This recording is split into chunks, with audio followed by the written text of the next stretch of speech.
दोस्तों, stock market learning video में आपका स्वागत करता हूं। आज देखोगे निफ्टी 50 में क्या हुआ है कि मार्केट एक तरह से बुलिश क्लोजिंग दिया हुआ है। आप यहां पे देखो, ये मार्केट का स्ट्रक्चर है। वन डे टाइम फ्रेम में आप देखोगे। लेकिन दोस्तों अभी देखोगे कि मार्केट यहाँ पे जब भी गया है कि 2 बार गया है और यहाँ से सेलिंग आया है और स्ट्रॉन्ग सेलिंग आया है, ठीक है। लेकिन एक चीज़ देखोगे, जब यहाँ से सेलिंग आया है तो फर्स्ट टाइम जब सेलिंग आया तो यहाँ पे जो लो लगाया, दूसरी बार जब भी यहाँ पे सेलिंग आया, सेलिंग आने के बाद में थोड़ा सा चार्ट को मैं जूम आउट करता हूँ।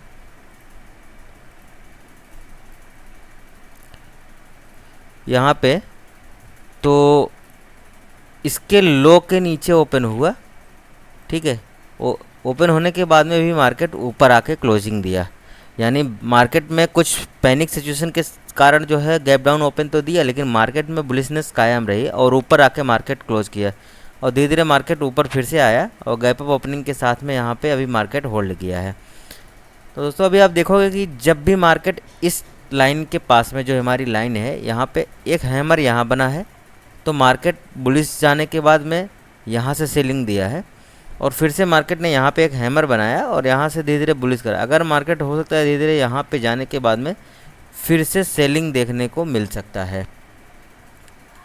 ये फाइनल नहीं है कि सेलिंग ही आएगा, लेकिन यहाँ से एक्सेप्ट कर सकते हैं कि फिर से सेलिंग आ सकता है मार्केट में।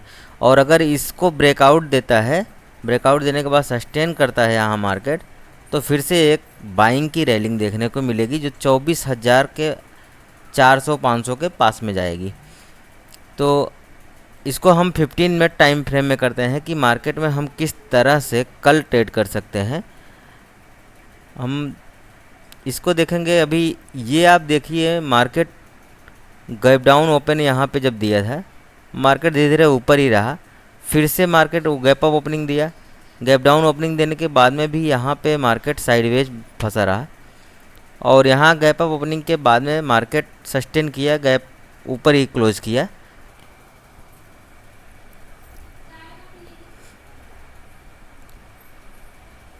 अभी हम 15 मिनट टाइम फ्रेम पे देखते हैं कि मार्केट किस तरह से मूव कर सकता है। तो मार्केट को देखोगे, मार्केट यहाँ पे एक तरह से टाइम बिताया और यहाँ पे एक रेजिस्टेंस क्रिएट किया था। यह रेजिस्टेंस जो हमारा बना है, तो मार्केट आज जब भी इस सपोर्ट के पास आया है, जब भी यहाँ सपोर्ट के पास आया ऊपर गया, फिर से सपोर्ट के पास आया ऊपर गया, यहाँ पे सपोर्ट के पास आया ऊपर गया और फिर से सपोर्ट के पास में आने के बाद में स्ट्रॉन्ग बाइंग आई और यहाँ पे देखोगे एक 15 मिनट पे हैमर कैंडल बना है और यहाँ से फिर मार्केट इस रेजिस्टेंस को ब्रेक करके क्लोजिंग देता है।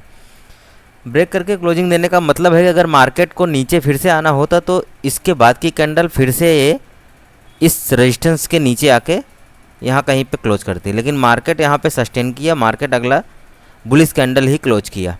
तो मार्केट अभी इसी रेंज के ऊपर जाके क्लोजिंग दिया है। तो मार्केट में आज के दिन तो बुलिश देखने को मिला है मार्केट में, ठीक है। अभी हम कल किस तरह से ट्रेड करेंगे। मार्केट अगर यही लेवल में कहीं ओपनिंग देता है, इसी जोन में, यहाँ ओपनिंग देने के बाद में अगर मार्केट इसको ब्रेक करता है तो फिर हम हायर हाई के कंफर्मेशन के साथ में बाइंग में जाएंगे। और अगर यहाँ पे कहीं कंसोलिडेट करने के बाद में फिर से मार्केट नीचे आता है तो हमारा ये जो रेजिस्टेंस है ये सब हमारे सपोर्ट के काम में आएंगे और यहाँ पे सपोर्ट लेगा तो मार्केट फिर से ऊपर जाएगा और एक रेंज बाउंड हो जाएगा कि मार्केट इसी रेंज में ट्रेवल करेगा। ट्रेवल करने का मतलब है कि जब तक इस रेंज में रहेगा तो मार्केट को एक तरफ मूव देना ही पड़े तो हमारा ट्रेड बनेगा। अगर ऊपर मूव देता है तो हमारा बाइंग ट्रेड बनेगा और इस 23,360 के नीचे, यानी ये सपोर्ट के नीचे अगर मूव देता है तो हमारा सेलिंग बनेगा। लेकिन सेलिंग में ट्रेड अभी थोड़ा सा मुश्किल इसलिए बनता है क्योंकि यहाँ पे एक ट्रेंड लाइन भी बन रहा है और यहाँ पे सपोर्ट है और यहाँ पे भी एक सपोर्ट बन रहा है। तो इस तरह से हमारा सपोर्ट तो जल्दी मिल जाएगा। इसकी वजह से हमको मार्केट में जो भी ट्रेड करना है तो थोड़ा हायर हाई या लोअर लो के कन्फर्मेशन के साथ में ट्रेड करना पड़ेगा। इस तरह से हम निफ्टी में ट्रेड कर सकते हैं। अगर निफ्टी में गैप डाउन कहीं ओपनिंग देता है यहाँ कहीं पे, तो ये फिर से रेजिस्टेंस, जिस तरह से 1-2 दिन में ये हमारा ट्रेवल किया है मार्केट, उसी तरह से फिर से हमारा ये मार्केट मूवमेंट देगा। और गैप अप ओपनिंग देता है तो ये हमारा जोन है ही, इसके बीच में मार्केट आके फंस जाएगा तो फिर ये लोअर लो या रेजिस्टेंस काम करेगा तो फिर हायर हाई के फिर से मूव करेगा।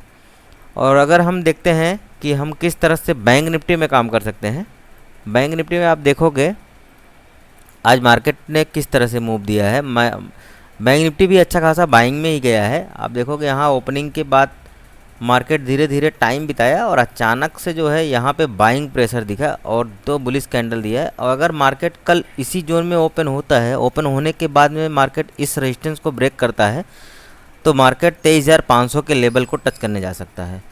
और अगर फिर यहाँ से सेलिंग में जाता है तो हमारा सपोर्ट जो है 52,750 के पास में मार्केट फिर से आ सकता है।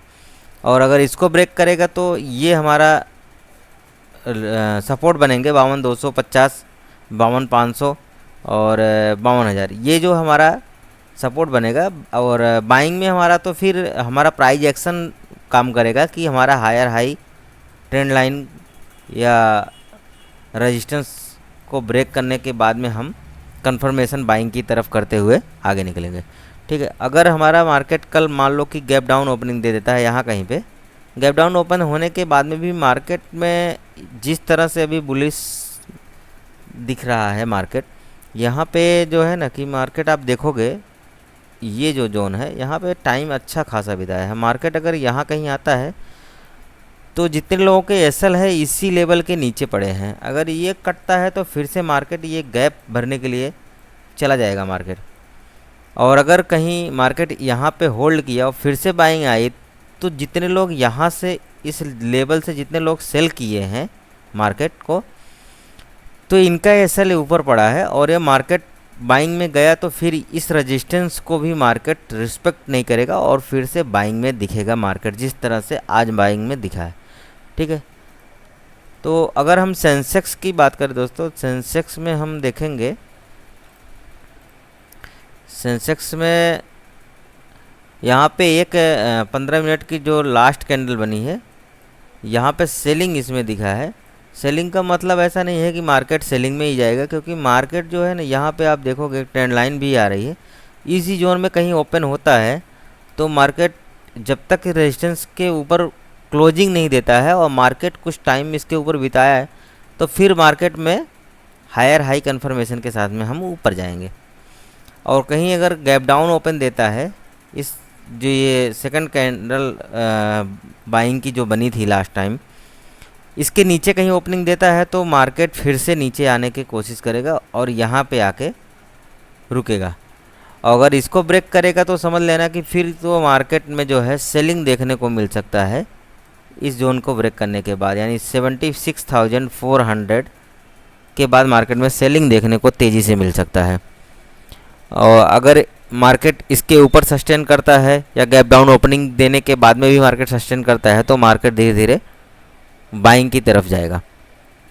तो दोस्तों अगर आपको वीडियो अच्छा लगा हो तो चैनल को सब्सक्राइब करना, वीडियो को लाइक करना, दोस्तों के साथ शेयर करना। मिलते हैं नेक्स्ट वीडियो में, तब तक के लिए धन्यवाद।